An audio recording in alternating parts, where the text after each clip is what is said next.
aujourd'hui on reparle de NFL, enfin Seigneur. Je m'en fond d'écran et là vous le voyez pas. J'aime pas parler des Redskins ou des anciens Redskins, c'est les rivaux de mon équipe, mais il y a quelque chose d'important. Et salut l'équipe, c'est Samy pour un Freddy Sports News, j'espère que vous avez la pêche. Aujourd'hui, on va parler de Kirk Cousins. Je suis un peu en retard sur la news, mais j'avais noté ce sujet. J'ai envie de parler de son contrat. Pour moi, le contrat de Kirk Cousins a été un des moments les plus importants de cette intersaison. Et aujourd'hui, je vous dis pourquoi. On démarre par la partie football, ensuite on parlera de pourquoi ce contrat est très important. Et ensuite, on va finir sur qui va être influencé, quels sont les changements en NFL grâce à ça, et aussi quelles en sont les limites. Et on est parti, j'en reviens pas à parler d'un Redskins. Kirk Cousins pendant cette intersaison a rejoint les Vikings de Minnesota pour un contrat de 3 ans, 84 millions de dollars. Et la chose importante, c'est que ce contrat est complètement garanti. À partir du moment où il a signé, les Vikings lui doivent 84 millions de dollars. L'argent est réparti sur les 3 ans, mais il n'y a aucun moyen pour les Vikings de sortir de ce contrat. Kirk Cousins qui n'a jamais gagné de match de playoff, Kirk Cousins qui n'a marqué qu'un seul touchdown en playoffs, Kirk Cousins qui dans sa meilleure saison a seulement gagné 9 matchs, 84 millions, 3 ans,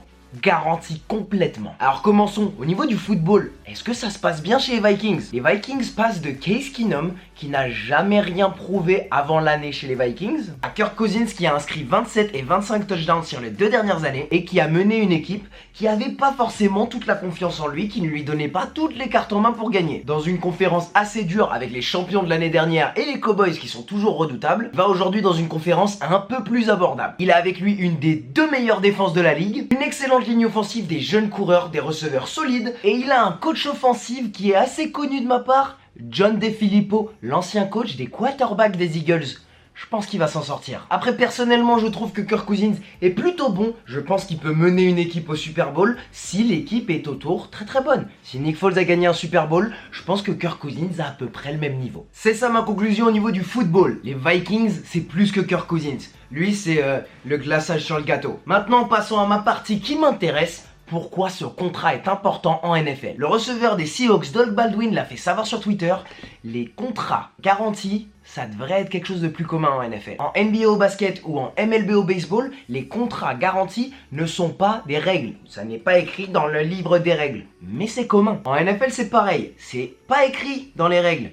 Mais c'est pas commun, c'est là où c'est différent. Donc les athlètes au football américain se retrouvent dans une ligue qui fait plus d'argent que les autres ligues, où les joueurs sont moins bien payés, et en plus de ça, la sécurité de la paye, elle est moins bien. Encore une fois, un jeune athlète qui domine dans plusieurs sports au niveau du lycée, il se demande vers où il devrait se diriger. Ce qui manquait alors en NFL, c'était un exemple. C'était une première fois où une équipe paye un contrat garanti pour un joueur. Et ce contrat, c'est Kirk Cousins. Alors et même si Kirk Cousins c'est pas une légende à son poste, c'est pas Tom Brady, peut-être qu'il gagnera même pas de Super Bowl, peut-être que l'histoire de Kirk Cousins c'est d'être celui qui a adopté ce contrat, c'est d'être celui qui a été avant-gardiste là-dessus. Maintenant faut comprendre comment ça s'est passé. Kirk Cousins, sélectionné au 4e tour de la draft, devient titulaire lorsque Robert Griffin III n'est pas aussi bon qu'on l'avait prévu. Ensuite il fait ses preuves mais pas assez pour que les Redskins pensent à lui donner un gros contrat comme aux autres quarterbacks. Il reste chez les Redskins avec des franchise tags, c'est des contrats d'1 an qui sont bien payés, mais c'est des contrats d'1 an. Dans un sport où le but des défenseurs c'est de te casser les genoux, c'est pas top pour la sécurité de l'emploi. Et il fait 2 années d'affilée sur des franchise tags, des contrats d'1 an comme ça. Et on voit que l'équipe met pas vraiment tout en œuvre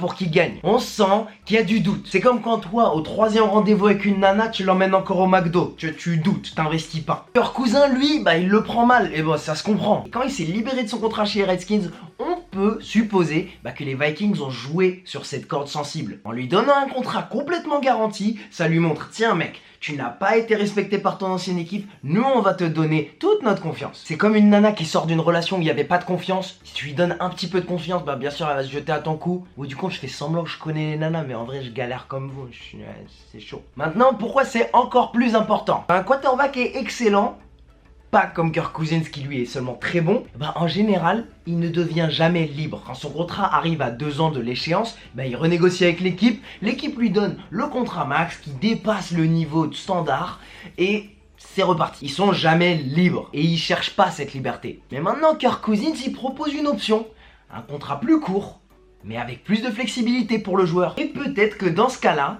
t'as un paquet de quarterbacks qui vont reconsidérer leur approche à une négociation. Et ça change absolument tout pour la gestion d'une équipe en NFL.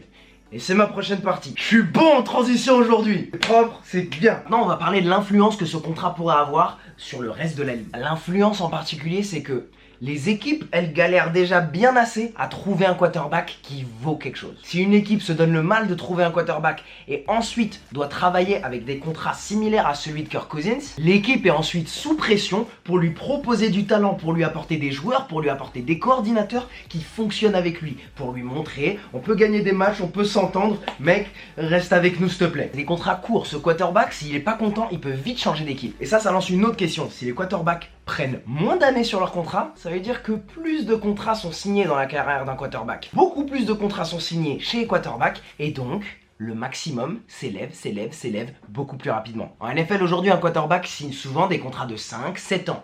Et chaque quarterback qui signe en dernier, il signe le contrat le plus grand. Et dans ce cas-là, avec des contrats plus courts, le max va s'augmenter de plus en plus vite. Et je vois un client parfait pour ce genre de contrat. Je vous présente Aaron Rodgers, quarterback des Green Bay Packers. Les Green Bay Packers qui ne lui ont jamais offert une bonne défense depuis la défense qui a gagné le Super Bowl, qui ont une ligne offensive très moyenne avec un intérieur vraiment qui laisse à désirer. Il a un receveur qui joue au poste de running back. Son meilleur copain qui jouait receveur, ils l'ont viré sans le prévenir. Et son coach préféré, ils l'ont aussi viré sans le prévenir. Ça fait beaucoup pour traiter une superstar. Typiquement, Aaron Rodgers, ce qui serait intéressant pour lui, c'est de signer un de ses contrats complètement garantis sur 2 ou 3 ans. Parce qu'il a donné beaucoup de son temps à Green Bay et ça lui a coûté beaucoup d'années de carrière. Ça lui a coûté des blessures parce que sa ligne ne pouvait pas le protéger. Typiquement, si dans les 2 ou 3 prochaines années, ils réussissent pas à amener du talent autour de lui, Aaron Rodgers devrait faire ses bagages et se tirer. Bon, il y a aussi des bons côtés, en particulier pour les quarterbacks, il y a moins de friction. Quand l'argent est garanti, il a les clés de la bagnole en main, il peut contrôler l'équipe comme il veut. Et si ton quarterback est bon, c'est ce que tu veux. Tu ne veux pas de friction au niveau de l'argent, tu veux qu'il vienne au travail en pensant juste au football. Et à part Aaron Rodgers, je pourrais voir des joueurs comme peut-être Carson Wentz, peut-être Cam Newton, peut-être Ben Roethlisberger prendre des contrats comme ça. Là où les équipes vont un peu tirer la grimace, c'est qu'il y a un vrai problème de flexibilité avec ces contrats. Ils sont emprisonnés avec ses joueurs pour beaucoup d'argent. Un joueur qui est signé à ce type de contrat, s'il n'est pas aussi bon que prévu, ça peut ralentir ton équipe pour 1 ou même 2 saisons. Et au niveau des blessures, c'est un vrai problème. Parce qu'en NFL, il y a plus souvent des blessures qu'en NBA. En NBA, on voit des blessures sur des superstars, mais ils reviennent assez souvent sur le terrain et ils reviennent en dominant à leur niveau. En NFL, une blessure, ça coûte souvent le niveau de jeu à un joueur. Paul George est revenu d'une jambe brisée et domine en NBA. Russell Westbrook est revenu des ligaments croisés pour gagner un titre de MVP. Kevin Durant et Joel Embiid se sont blessés au pied pour beaucoup de temps et ils ont pas de soucis de leur côté. En NFL, il n'y a pas autant de superstars qui reviennent à leur niveau. Vous pouvez demander à JJ Watt. C'est là où je vois une limite pour les joueurs en NFL. Si tu n'es pas quarterback en NFL, tu vas sûrement rêver avant de pouvoir avoir un contrat max garanti.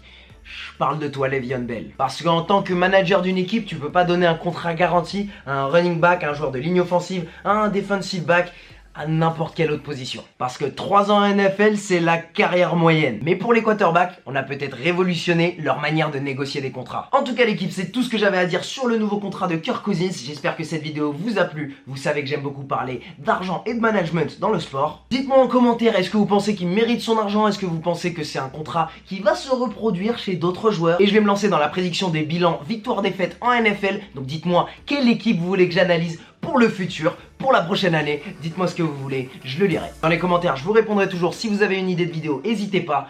Oublie pas ton pouce bleu. Et pour tout le reste, on se retrouve mercredi 18h pour plus de NFL, plus de NBA. Et ce sera tout pour moi. Allez, ciao!